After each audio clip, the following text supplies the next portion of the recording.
What's going on, everyone? Welcome back to another episode of the Primetime Sports Podcast, hosted by Joey Malari. So last night I recorded a quick episode before what was supposed to be the Yankees Game 5 matchup versus the Guardians last night. Ended up being postponed till today. It is today at 4:07 p.m. on TBS, so just about a half hour from now. I'm going to give you another quick preview of the game, break down the starting pitches. One of them is the same as yesterday, one of them is not. So the benefit of having yesterday being canceled is the Yankees can now pitch a different pitcher instead of who was supposed to pitch, James Tyone. It would now be Nestor Cortes on the mound for the Yankees. On 3 days of rest, he will be pitching today, so today's the fourth day since he last pitched. I know when I used to pitch, it would be tough to go off of 3 days of rest. I mean, some tournaments and stuff, sometimes you'd have to pitch just a day after going 7 innings. You might have to go an inning just to close a game. But I do know going off short rest, typically you don't last much. You don't last long, and your stuff just is not there like it would be off 5 to 6 days of rest. So Nestor Cortes has only pitched one game in his career on 3 days of rest. It was September 10th, 2019 at Detroit. His stat line from that game, 2.1 innings pitched, so he only lasted 2 1/3 innings with 6 hits allowed, 4 runs allowed, 2 of those being earned. Shane Bieber has never pitched on 3 days of rest, so I know a lot of people are talking about maybe the Guardians letting Shane Bieber start. But at the end of the day, it will not be Bieber. It will stay Civale on the mound. And I like Frank Hona's decision to stay with Aaron Civale on the mound. I do. And if you look at it, Civale can probably give you 5 to 6 innings. Bieber might only give you 2 to 3. I think at the end of the day, if you get 5 to 6 innings solid out of one guy, you keep that guy in, and then you don't have to use the bullpen. Maybe Bieber could have gone the first 3 innings and Civale could have gone the next 3. But I like going Civale. I have a good gut feeling here for the Guardians team going with Civale on the mound. For Cortes in the postseason, he has made one start with a 3.6 ERA, allowing 2 runs and 6 hits allowed in 5 innings pitched, with 3 walks and 3 strikeouts. All of those stats come from his Game 2 matchup versus the Guardians in this same series. Aaron Civale, as I said, will stay on the mound for the Guardians today, making his postseason debut on the mound. Was scheduled to pitch last night, but with the postponement, it was a toss-up between him and Bieber for today. I know the Yankees obviously switched up their game plan. The Guardians stayed with Civale on the mound, which, as I said now a million times, I'm a big fan of that.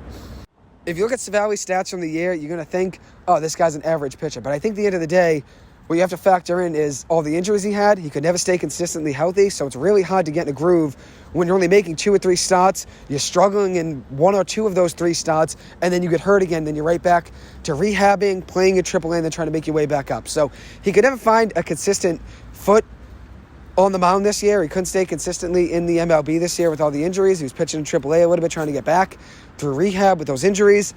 So he just could not find his footing this year health-wise. But I think if you look at it, what he did last year, I think is what he could give you tonight. He was 12-5 last year on the mound, so 12 wins, 5 losses, with a 3.84 ERA and 21 starts.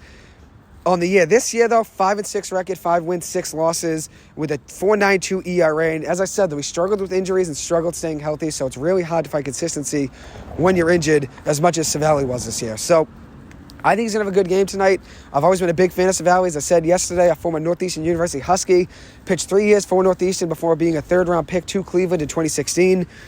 If you look at what he did at Northeastern, he was dominant. 16-9 record, 16 wins, 9 losses, a 2.34 ERA.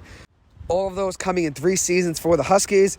He had 196 strikeouts in 192 2/3 innings pitched, making 16 starts, and most of those coming as a junior in his 3rd year at Northeastern. His junior year at Northeastern was his best one. That's the main thing that got him drafted, making 15 starts, a 9-3 record with a 1.73 ERA and 121 strikeouts in 114 2/3 innings pitched, with a .927 whip. And as I said before, a lot during the summer, I mentioned this, whip is walks and hits allowed per inning pitched. So that's just about less than 1 base run allowed per inning for Civale at Northeastern as a junior. He faced the Yankees twice this season, has an 0-2 record versus the Yankees, allowing 10 earned runs and 12 hits in 9 innings pitched, with 3 home runs allowed, 9 strikeouts and 3 walks. He gave 2 home runs to Anthony Rizzo and then 1 to Giancarlo Stanton. I expect him today to pitch better to those guys now that he's healthy. And as I said yesterday, his last 4 games of the season, the regular season that is, he was great. Pitched great in his last 4 games of the regular season. That's really what you want to see from consistency. From September 20th to October 5th, he made 4 starts with a 3-0 record in those 4 starts, with 8 earned runs allowed in 22 innings pitched, with 23 strikeouts and just 2 walks. So you can tell that Civale really found his footing at the end of the season. 4 starts, 3-0 record, 23 strikeouts and 2 walks, and 22 innings pitched with just 8 earned runs allowed, with a 190 opponent batting average and a 3.27 ERA over those 4 starts. So he really found his footing. And I think that's going to play to Cleveland's favor today. I think Civale maybe goes 5 to 6 innings, giving them maybe 1 or 2 earned runs, 6 strikeouts and a walk. I think that'd be a great game for Civale, and I think Cleveland would be psyched with that as well. Honestly, I think they'd be happy with it. As for the Yankees, Aaron Boone announced that Jamison Tyone, who was supposed to start yesterday and then with the cancellation, could have started today. The Yankees ended up opting to start Nestor Cortes instead. Would pitch Game 1 of the ALCS versus the Astros if the Yankees were to win today. So that is Tyone would be pitching Game 1 of the ALCS versus the Astros if the Yankees were to win today. Aaron Boone announced that. Yankees ace Garrett Cole, who has been great in the playoffs, one of the best aces in baseball, and has pitched great in the playoffs, really making his contract well worth it with how well he's been playing in the playoffs. You've seen a lot of aces get lit up in the playoffs, like Max Scherzer, for example, got lit up. Max Fried got hit around. Cole's been locked in. And one thing about Cole is he went in Game 4, so only 2 nights ago now, on Sunday night, and he told Aaron Boone yesterday that he was available in yesterday's do-or-die Game 5 off of just no days of rest. And now if you look at it, he would be ready tonight, too, I'm sure. If he was ready yesterday off no days of rest, now he's got 1 day of rest. Maybe he comes in for an inning and closes. Who knows? I mean, I know Madison Bumgarner did that in the World Series with the Giants before, but we'll see what happens here with Garrett Cole. But he did go on Sunday, 7 innings with 110 pitches, giving up 6 hits, 2 earned runs, 8 strikeouts to 1 walk in Game 4 versus the Guardians. And so now I'm going to break down the lineups for each team, which I did yesterday, which similar lineups, not the exact same, though, I don't think.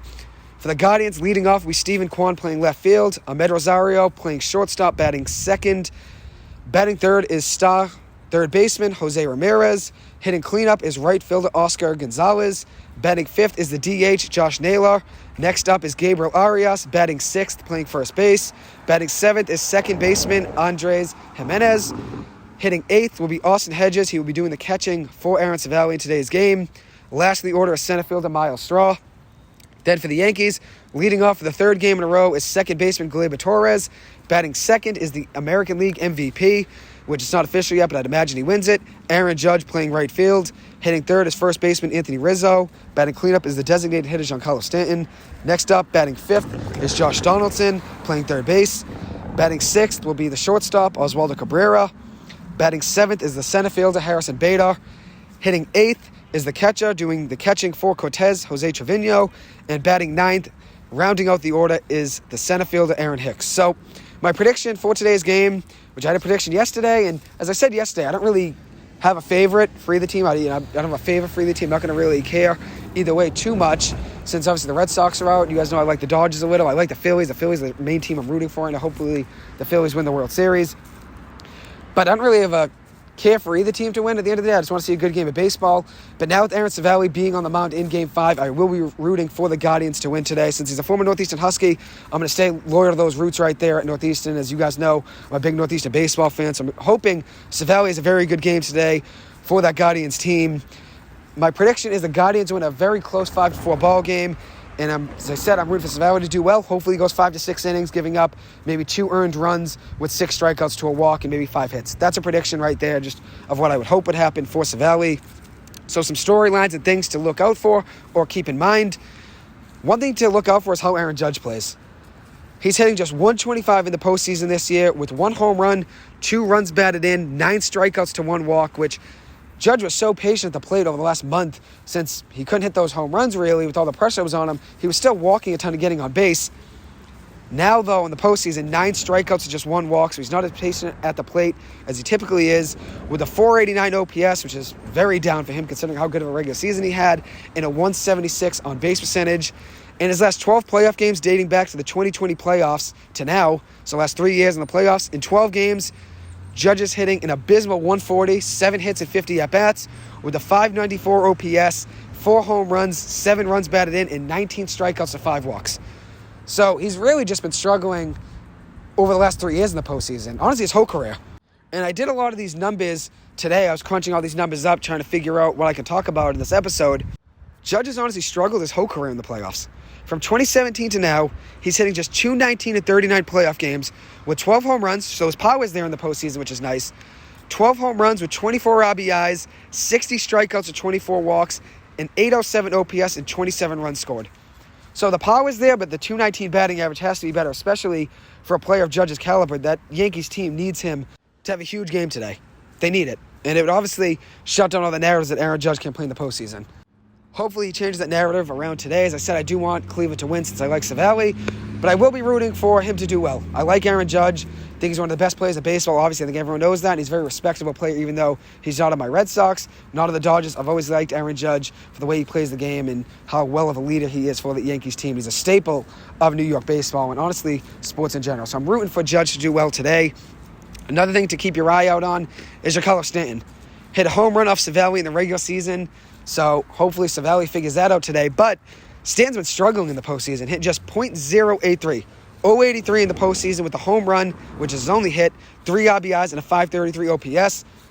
One guy in the Yankees that has been hot is center fielder Harrison Bader, leading the Yankees in the postseason batting average with a .286 batting average, leading the team in home runs with 3, leading the team in RBIs with 4, leading the team in slugging percentage with a .929 slugging percentage. No one even comes close after that. Rizzo has a .571 slugging percentage, not even close to Bader's .929 slugging percentage.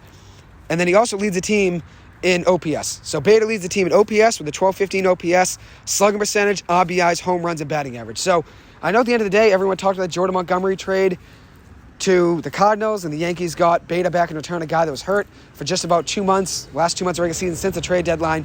He's coming up clutch in the postseason, similar to the Red Sox trade last year with Kyle Schwarber. The Red Sox didn't give up as much as the Yankees did. Obviously, Montgomery was more than the Red Sox gave up to get Schwarber in Boston than the Yankees gave up to get Bader in New York. But at the end of the day, they have a similar effect. Both of them were hurt.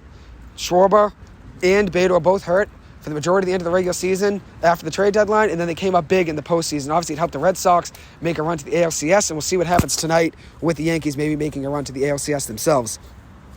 One other thing to look out for is Aaron Civale, as I said, will be making his postseason debut, and this is the biggest start of his whole career. But this opportunity is something he's grinded for his entire life. You grind your entire life, high school, college, minor leagues, the MLB. You grind your entire life to get the ball in a Game 5, win or go home, winner takes all, do or die Game 5. You grind your entire career for this opportunity. You grind your entire career to just get this one chance in the biggest moment on the biggest stage to send your team to the ALCS for the first time since 2016. If he were to do it today and help the Guardians get there, it'd be their first time, Cleveland's first time in the ALCS since 2016. And they lost that year in the World Series to the Chicago Cubs, which I'm sure all you guys know. But a big start for Civale. The Yankees have not made the ALCS since 2019. They lost in 6 games to the Astros in 2019. Obviously, the Astros had the whole sign-stealing scandal around then as well, so they were cheating against the Yankees then, I'm sure. Jose Ramirez has been electric in the postseason this year, hitting .333 for a batting average in 6 games with a home run, 3 RBIs, and an .876 OPS. So that's one guy to keep your eye on in that Cleveland lineup. Another guy, Stephen Kwan, their leadoff hitter, has a home run in the postseason. He's been hitting very well. Honestly, the regular season at .298, also stole 19 bases. Very good baseball player, very underrated baseball player, especially considering he's a rookie and didn't get as much attention as he should have this year. And then the last guy I want to point out in that Cleveland lineup is Josh Naylor, hitting just .222 in the postseason with 1 home run and 3 runs batted in and a .592 OPS. But he had some huge clutch hits in big moments for Cleveland in the regular season. I expect him to be a guy to watch out for tonight in a big situation. If Cleveland gets a chance with a couple guys in scoring position, I wouldn't be surprised if he comes up to plate and Naylor has a big hit. He had some big clutch hits for them in the regular season, and I think he could have another one tonight. Anyways, thank you guys so much for taking the time to listen to this. As always, I appreciate it and hope you guys have a good one. Thank you.